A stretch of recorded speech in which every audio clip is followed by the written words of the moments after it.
Oke, Poco F5 performa gahar, layarnya AMOLED, dual speaker, giroskopnya udah hardware, kameranya 3 buah, ada kamera ultrawide-nya. Rasa-rasanya HP ini udah paling sempurna banget. Di zaman itu awal perilisannya harganya 5 jutaan dan sekarang cuma 3 jutaan. Tapi setelah gue pakai selama berbulan-bulan, ternyata ada beberapa poin penting yang membuat HP ini tidak terasa sesempurna itu.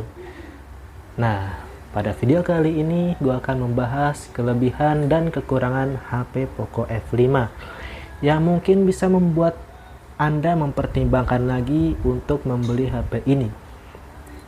Langsung saja. Nah, sebelum kita masuk ke pembahasan utama, ini gue spill dulu ya spek singkatnya. Jadi HP Poco ini memiliki layar 6,67 inci dengan panel layar AMOLED dan juga dia memiliki kapasitas baterai sebesar 5000 mAh dengan dilengkapi kecepatan charging 67 watt. Dan HP ini memiliki SoC Snapdragon 7 Plus Gen 2 yang dimana skor Antutunya itu tembus 1 juta. Iya, 1.200.000. Nah, udah lumayan banget kan? Selain itu, HP ini juga memiliki internal storage 256 GB dan juga layarnya sudah 120 Hz. Jadi udah lancar banget. Ya, kelebihan pertama tidak lain tidak bukan ialah performanya HP dengan chipset 7 Plus Gen 2. Ngomong-ngomong, chipset 7 Plus Gen 2 ini adalah chipset yang sangat jarang dipakai ya. Kalau saya cari tahu lebih lanjut yang pakai chipset 7 Plus Gen 2 ini, yang resmi masuk Indonesia itu cuman Poco F5. HP lain gak ada lagi yang pakai chipset 7 Plus Gen 2. Di sini saya tes main game Mobile Legends, settingan rata kanan, grafik ultra, FPS-nya juga ultra. Dan di sini saya tes di mode Brawl. Saya pakai Freya dan pengalaman yang saya rasakan tidak ada lag sama sekali. Gamenya berjalan mulus dan HP-nya juga tidak panas, paling hanya anget-anget sedikit saja.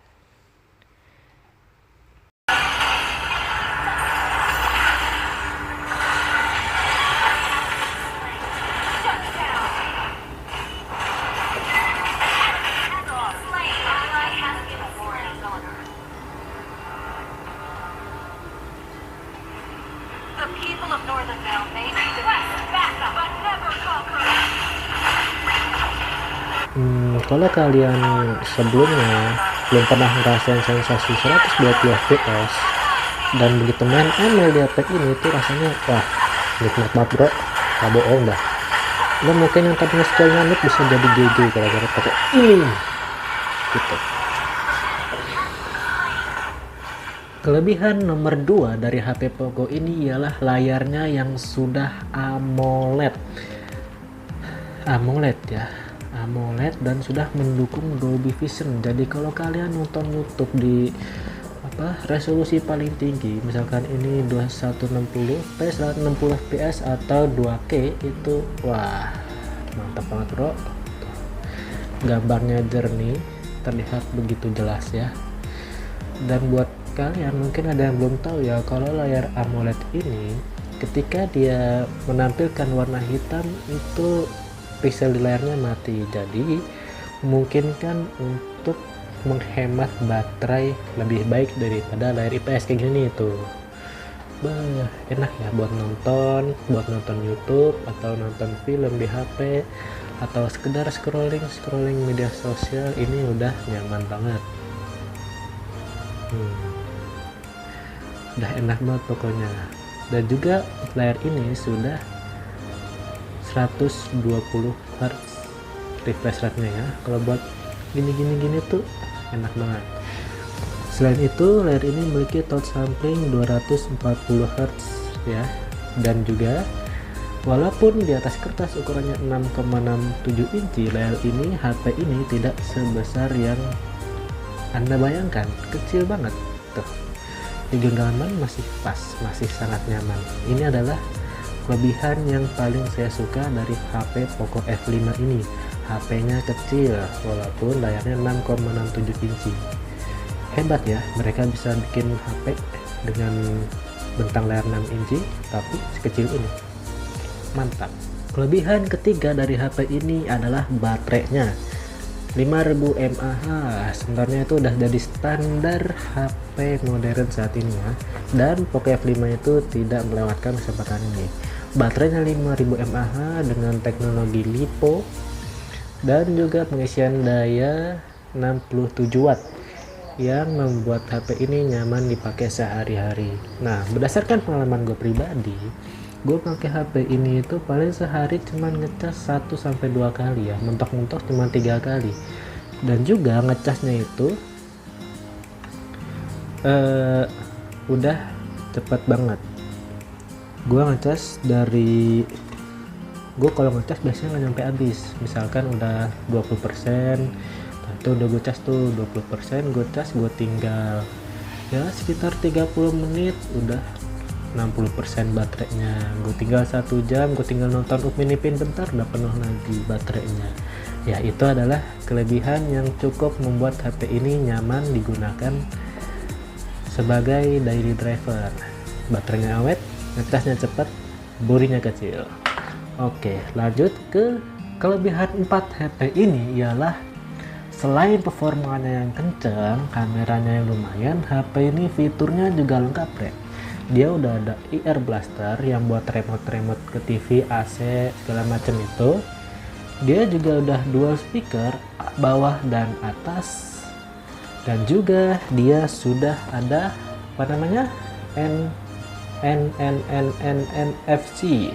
Nah, NFC-nya udah ada ya. Jadi kalau kalian mau ngecek saldo, buat saldo Breezy atau saldo apa, tinggal tempel kartu aja. HP ini udah support. Kita dulu. Gimana ya? Sini. Nah, tuh udah bisa buat ngecek kartu e-money kalian. Gitu ya. Lanjut ke kelebihan berikutnya, yaitu kelebihan kelima adalah desainnya. Saya suka dengan desain Poco ini karena desainnya itu standar ya, nggak lebay. Kameranya 3, ya biasalah. Logo Poconya nggak segede gaban, enak di ujung-ujung gini ada tulisan 5G nya. Dan juga HP ini tuh nggak terlalu tebal, cuman 7,9 mm dan bobotnya ringan banget, nggak nyampe 200 gram. Kalau dipakai kayak gini genggam berjam-jam juga nggak bikin tangan kita pegel. Yang paling penting HP-nya itu kecil ya, kecil, enak digenggam. Nah, kita udah membahas kelebihan dari Poco F5 ini, dan waktunya kita membahas kekurangannya. Kekurangan pertama dari HP Poco ini ialah fingerprintnya masih di samping. Karena kita tahu HP AMOLED itu seharusnya udah bisa dimasukkan fingerprint di tengah atau di dalam layarnya. Nah, HP Poco F5 ini belum memiliki fingerprint in display. Jadi kurang, feel mewahnya tuh kurang. Tapi buat saya nggak masalah sama sekali. Dan ini buat info aja, mungkin kalian yang pengen ngerasakan feel mewah, feel mencet sidik jari di layar, ya silahkan pertimbangkan kembali, karena HP ini tidak ada fingerprint in display-nya. Kelemahan kedua dari HP ini, dia tidak ada slot tambahan untuk kartu memori atau micro SD ya. Jadi nih lihat, ini cuman bisa buat SIM 1 dan SIM 2. Kalian tidak bisa menambahkan memori eksternal ke dalam HP ini. Jadi kalian harus puas dengan memori HP-nya yang hanya 256 GB saja.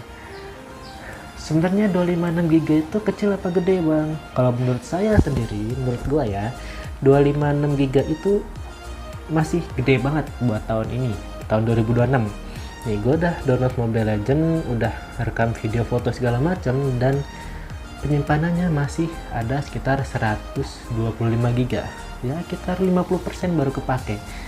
Jadi mungkin ini kekurangan ini akan berasa untuk kalian yang hobi ngerekam video 4K, suka ngevlog, atau suka main game-game berat kayak Genshin Impact, Wuthering Wave, dan PUBG Mobile. Atau mungkin buat kalian yang suka ngoleksi game, download game banyak-banyak, atau game emulator PS2 atau PSP mungkin yang size-nya lumayan, mungkin memori ini akan kurang untuk kalian. Kekurangan berikutnya adalah baterainya. Ya, walaupun tadi di awal saya bilang baterainya ada 5000 mAh, tapi kalau HP ini kalian buat main game hardcore, dalam artian 120 fps-nya kalian 120 Hz-nya kalian nyalakan, brightness-nya kalian cerahkan, dan juga kalian pakai mode performa, mode settingan game yang rata kanan, itu ngedot dan baterai banget pak. Ya namanya HP buat performa kencang-kencangan, jadi udah sewajarnya, seumumnya kalau baterainya rada boros dikit kalau buat dipakai ngegas game hardcore. Nih kalau gue pakai buat main ML misalkan ya, kayak gue tes di video sebelum-sebelumnya, gue pakai buat main ML rata kanan dengan grafisnya ultra, FPS-nya 120 fps dan segala macam, itu gue pakai 1 match 2 match itu berkurang sekitar 20%. 1 match 2 match itu ya paling 40 menit lah, 30 sampai 40 menit itu berkurang 20%. Nah itu bisa dibilang cukup boros untuk ukuran baterai 5000 mAh. Ya, kelemahan berikutnya dari HP ini ialah HP Poco F5 ini ada beberapa hal yang dia itu downgrade dari Poco F4. Ya, seri Poco F sebelumnya. Pertama, di layarnya, yaitu di brightness-nya, kecerahannya pada Poco F4, yaitu Poco F seri sebelumnya, itu maksimal itu ada di 1300 nits. Jadi dia lebih terang ya kalau di Poco F4. Nah, di Poco F5 ini brightness-nya 1000 nits saja, alias dia sedikit lebih redup daripada seri sebelumnya. Nah, yang kedua adalah touch sampling-nya. Touch sampling ya, yang kayak 240 Hz atau 360 Hz itu. Nah, di Poco F5 ini dia turun ya, dari yang seri sebelumnya Poco F4 itu touch samplingnya 360 Hz, di Poco ini cuman 240 Hz. Tadi ada dua downgrade-nya dari Poco F4. Nah, bagi beberapa orang mungkin downgrade ini masih bisa diterima, cuman bagi kalian yang terbiasa melihat layar terang di luar ruangan, atau mungkin terbiasa dengan touch sampling yang bikin respon touchnya lebih sensitif, mungkin itu cukup berpengaruh. Ya, jadi Poco F5 ini HP dengan performa tinggi, layar AMOLED 120 Hz ini adalah HP yang bagus sekali, namun bukan tanpa kekurangan. Kalau kalian tidak mempersalahkan soal fingerprint yang di samping dan juga slot micro SD yang tidak hadir di HP ini dengan penyimpanan maksimal 256 GB, dan juga kalian tidak masalah dengan bodinya yang plastik, HP ini masih bisa kalian ambil.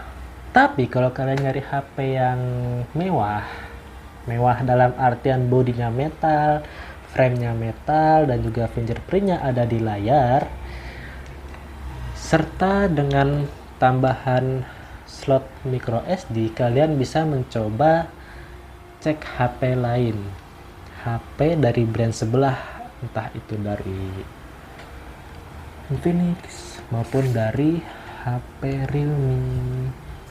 Ya, begitu ya. Jadi HP ini masih ada kekurangannya. Namun buat saya pribadi, bodi plastik, fingerprint di samping, atau micro SD itu bukan masalah yang besar. Masih bisa kita gunakan untuk jangka panjang. Mungkin 5-10 tahun ke depan masih bisa. Karena udah 5G juga ya. Oke, sekian untuk video kali ini. Terima kasih.